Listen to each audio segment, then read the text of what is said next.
ለዚህ ቀን አበቃው እንኳን ይህን መጽሐፍ ሊሰጡን አስቻለው እንኳን ደስ አለዎት በጣም እናመሰግናለን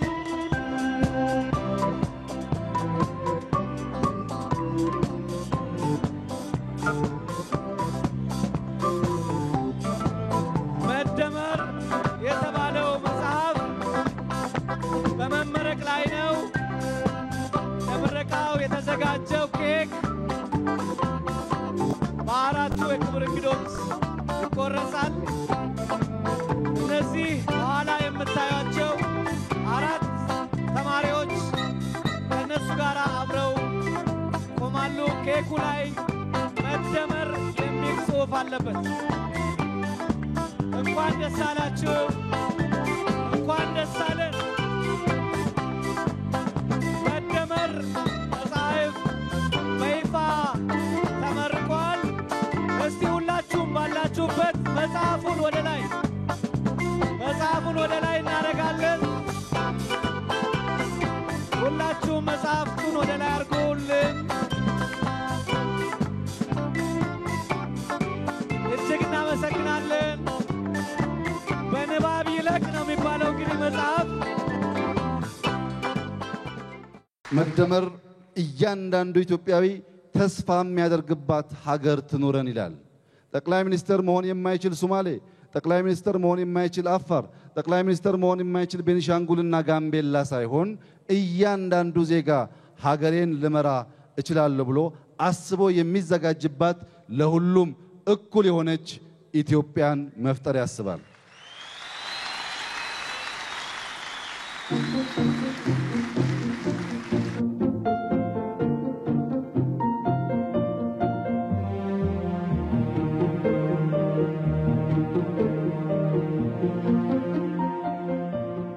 የትናንትናውን ስተት እናረማለን ስንል ኢህአደግ ባለፉት ዓመታት ህገ መንግስቱን በብዙ መንገድ ሲጥሰው ቆይቷል ከዚያ ውስጥ አንዱ ህገ መንግስቱ አንድ የኢኮኖሚና የፖለቲካ ማህበረሰብ መፍጠር ቢልም እንኳን ኢትዮጵያን አንድ ማድረግ ራሱም አንድ መሆን ተስኖት ቆይቷል ሌላ የሚያሳዝነው ነገር ግን መደመር ፍልስፍና ከሆነና ፓርቲው ከተዋሃደ ወደ እልቂት እንገባለን የሚለው ጉዳይ እልቂትን ምን አመጣው ነው አንድ ፓርቲ መሆንና መደመር የማያዋጣ ከሆነ ጀግና ሰው ውስኪውን አስቀምጦ መባዛት የሚል አማራጭ ሐሳብ ይዞ ይመጣል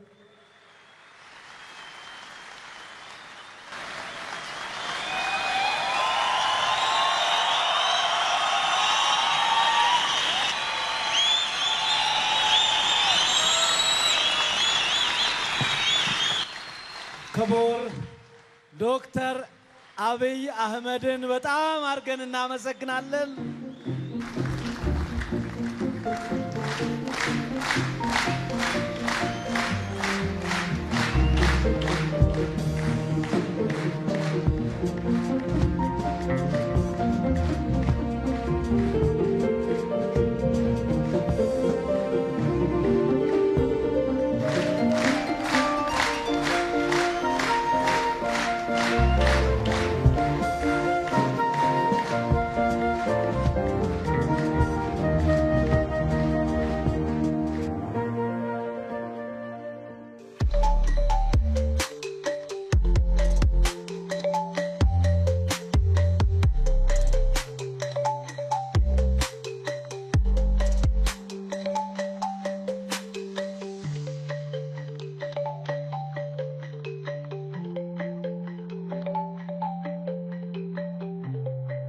እኔ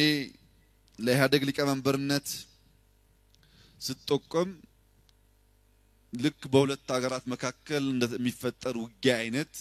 ሰዎች ሲወራጩ ከወንበር ሲነሱ ሲቆጡ ሲከሱ በጣም በስፋት ጊዜ ወስደው ሲናገሩ እኔ ካጠገቤ ዛሬ እሳቸውም እዚህ ያሉ አቶ ደሴ ዳልኬ በወቅቱ የደቡብ ክልል ፕሬዝዳንት ነበሩ ጎኔ ተቀምጠዋል ልክ ሰው በጣም በስሜት ሲናገር ስፒች መጻፍ ጀመርኩኝ ከንግግሩና ከቁጣው ብዛት ፕሬዝዳንት እንደምሆን አወቅኩት እና ስጽፍ ስፒች ሳዘጋጅ አቶ ደሴ ምን እያደረክ ነው ይለኛል። እንዴ አታይም እንደ ቤቱን ይሄን ያክል ሪአክት ካደረገ የሆነ ፍሬያማ ነገር አለ ማለት ነው። ካለ ነገር እንዲህ አልተንጫጩምና ስመረጥ ከምቸገር ብዬ ነው። በነገራችን ላይ እዚያ 5 ሰዓት ተኩል ላይ ከተመረጥኩ በኋላ ያደረኩት ንግግር በወቅቱ የነበሩ ሰዎች ይሄው አታዩ እንደሚመረጥ እኮ ቀድሞውኑ ያቅ ነበር ተዘጋጅቶ ነው የመጣው ያስባለ ነበር። እና እኔ ያልኩት ለአቶ ደሴ ምንድነው በምጡ ላይ ሳይሆን በልጁ ላይ ባተኩር ይሻላል ብዬ ነው። ምጥን ካሰቡ መውለድ አይቻልም። ምጡን ረስቶ የሚወጣውን ፍሬ ልጅ ማየት ስለሚሻል በሚል ነበር።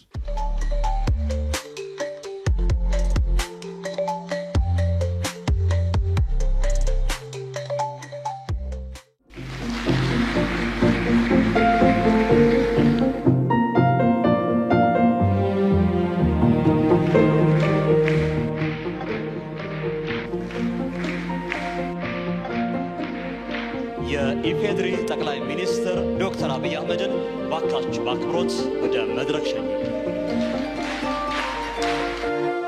ጠቅላይ ሚኒስትር ዶክተር አብይ አህመድ መጽሐፉን እያስተዋወቁ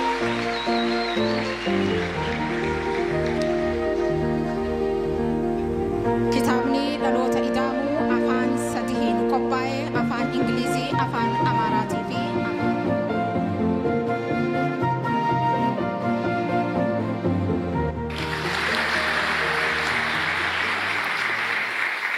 የመደመር ትውልድ መርሆች አሉት። መርሆቹ ማስተካከል ማስፋትና ማበርከት በሚል 3 ፍሬ ነገሮች ታስረው ይታዩ ይችላሉ። ማሰሪያው ነገር ከተናጠል እውነት ወደ ወል እውነት የሚሸጋገር ትውልድ መሆን አለበት።